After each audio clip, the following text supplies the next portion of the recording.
guhera isaha 5 zo kuri uwa kabiri abanyagihugu bo ku mugwa mukuru w'intara ya Cankuzo bari batanguye guhimirizwa guhagarika imirimo yabo kugira baje mu gikorane cyateguwe n'umuryango w'umukuru w'igihugu n'amasengesho azomara iminsi 5.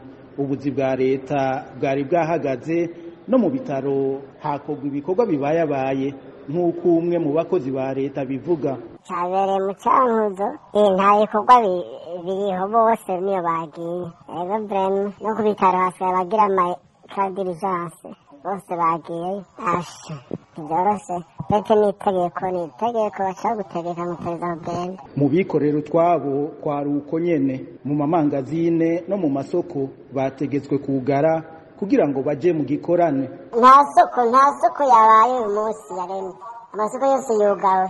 Ibikorwa ntivyahagaze mu ntara ya Cankuzo gusa ahabera ayo masengesho hirya no hino mu gihugu. Uhereye mu gisagara ca Bujumbura abarondera babafasha mu biro bimwe bimwe vya leta ntibigeze babaronka. Benshi bari baduze mu ntara ya Cankuzo mu masengesho.